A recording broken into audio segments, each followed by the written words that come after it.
Au nom du Père, du Fils, du Saint-Esprit. Amen. Seigneur Jésus, tu connais mon inconstance et mon infidélité.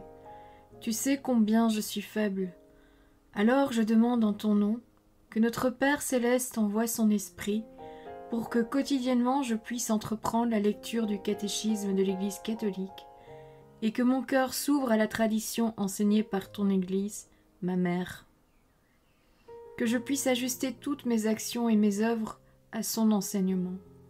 Mon Jésus, avec confiance j'abandonne la constance et la fidélité de toute la démarche entre tes mains.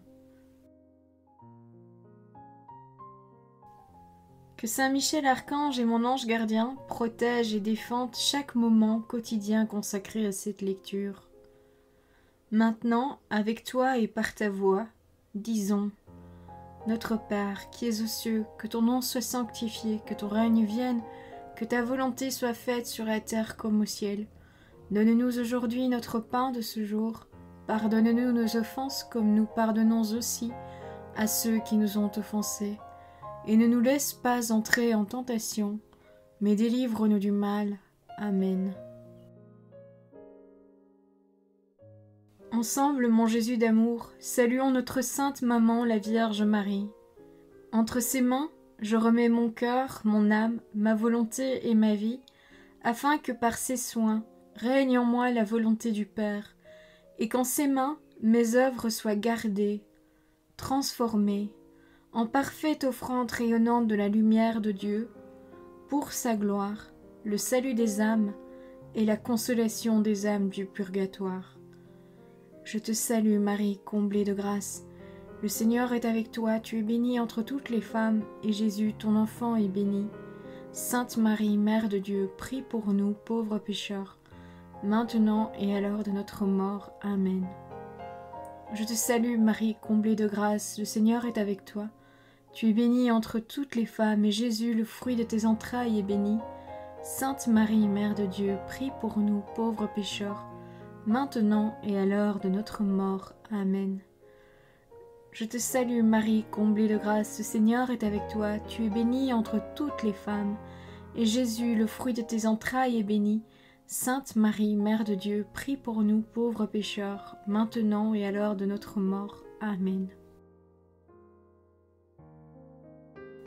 Ô Saint-Esprit, par l'intercession du cœur immaculé de la Sainte Vierge Marie, et par le cœur chaste de Saint Joseph, donne-moi un cœur doux, humble, pur, miséricordieux et charitable. Rends-moi docile à tes célestes inspirations, et prompte à y répondre. Que mon cœur enflammé de ton amour soit en toutes ses œuvres dans la volonté du Père, œuvrant ainsi sous ton joug léger et joyeux. Père céleste, je fais ces demandes par les mérites, les œuvres et les souffrances de Jésus-Christ, ton Fils bien-aimé. En mon nom, au nom des âmes de ma famille, au nom des âmes de mes proches, au nom des âmes qui se sont recommandées à mes prières, au nom des âmes constituant ta Sainte Église, le pape, les cardinaux, les évêques, les prêtres, les religieux et religieuses, les laïcs, au nom des âmes qui ne te connaissent pas, des âmes des païens, des âmes des hérétiques, des âmes des apostats et des âmes froides. En tout temps, dans les siècles des siècles. Amen. En bref, numéro 380. Dieu, tu as fait l'homme à ton image et tu lui as confié l'univers, afin qu'en te servant, toi son créateur, il règne sur la création. Numéro 381. L'homme est prédestiné à reproduire l'image du Fils de Dieu, fait homme, image du Dieu invisible, voir la lettre aux Colossiens chapitre 1 verset 15, afin que le Christ soit le premier-né d'une multitude de frères et de sœurs. Numéro 382. L'homme est un de corps et d'âme. La doctrine de la foi affirme que l'âme spirituelle et immortelle est créée immédiatement par Dieu. Numéro 383. Dieu n'a pas créé l'homme solitaire dès l'origine, il les créa, hommes et femmes, voir le livre de la Genèse, chapitre 1, verset 27. Leur société réalise La première forme de communion entre personnes. Numéro 384. La révélation nous fait connaître l'état de sainteté et de justice originelle de l'homme et de la femme avant le péché. De leur amitié avec Dieu découlait la félicité de leur existence au paradis. Paragraphe 7. La chute. Numéro 385. Dieu est infiniment bon et toutes ses œuvres sont bonnes. Cependant, personne n'échappe à l'expérience de la souffrance des maux de la nature, qui apparaissent comme liés aux limites propres des créatures, et surtout à la question du mal moral. D'où vient le mal? Je cherchais d'où vient le mal, et je ne trouvais pas de solution, dit saint Augustin. Et sa propre quête douloureuse ne trouva d'issue que dans sa conversion au Dieu vivant, car le mystère de l'iniquité, voire la deuxième lettre aux Thessaloniciens chapitre 2 verset 7, ne s'éclaire qu'à la lumière du mystère de la piété. La révélation de l'amour divin dans le Christ manifeste à la fois l'étendue du mal et la surabondance de la grâce. Nous devons donc considérer la question de l'origine du mal en fixant le regard de notre foi sur celui qui, seul, en est le vainqueur. Premier point. Là où le péché a abondé, la grâce a surabondé. La réalité du péché. Numéro 386. Le péché est présent dans l'histoire de l'homme.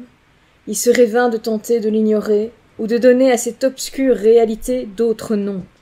Pour essayer de comprendre ce qu'est le péché, il faut d'abord reconnaître le lien profond de l'homme avec Dieu, car en dehors de ce rapport, le mal du péché n'est pas démasqué dans sa véritable identité de refus et d'opposition face à Dieu, tout en continuant à peser sur la vie des hommes et sur l'histoire. Numéro 387. La réalité du péché, et plus particulièrement du péché des origines, ne s'éclaire qu'à la lumière de la révélation divine. Sans la connaissance qu'elle nous donne de Dieu, on ne peut clairement reconnaître le péché et on est tenté de l'expliquer uniquement comme un défaut de croissance, comme une faiblesse psychologique, une erreur, la conséquence nécessaire d'une structure sociale inadéquate, etc. C'est seulement dans la connaissance du dessein de Dieu sur l'homme que l'on comprend que le péché est un abus de la liberté que Dieu donne aux personnes créées pour qu'elles puissent l'aimer et s'aimer mutuellement. Le péché originel, une vérité essentielle de la foi. Numéro 388. Avec la progression de la révélation est éclairée aussi la réalité du péché. Bien que le peuple de Dieu de l'Ancien Testament ait abordé la douleur de la condition humaine à la lumière de l'histoire de la chute narrée dans le Genèse, il ne pouvait pas atteindre la signification ultime de cette histoire, qui se manifeste seulement à la lumière de la mort et de la résurrection de Jésus-Christ. Il faut connaître le Christ comme source de la grâce pour reconnaître Adam comme source du péché. C'est l'Esprit Paraclet, envoyé par le Christ ressuscité, qui est venu confondre le monde en matière de péché, voir l'Évangile selon saint Jean chapitre 16, verset 8, en révélant celui qui en est le Rédempteur. Numéro 389. La doctrine du péché originel est pour ainsi dire le revers de la bonne nouvelle que Jésus est le sauveur de tous les hommes, que tous ont besoin du salut, et que le salut est offert à tous grâce au Christ. L'Église, qui a le sens du Christ, sait bien qu'on ne peut pas toucher à la révélation du péché originel sans porter atteinte au mystère du Christ. Voilà, c'est tout pour aujourd'hui. Je vous souhaite à tous une bonne et sainte journée en compagnie de l'Esprit Saint. Que le Seigneur nous aide et que surtout l'Esprit Saint nous éclaire sur les ténèbres de nos vies afin que, par sa lumière, ces ténèbres soient chassées, détruites et que nous puissions ainsi vivre dans la lumière de Dieu. Soyez bénis, que le Seigneur nous bénisse tous, au nom du Père, du Fils, du Saint-Esprit. Amen.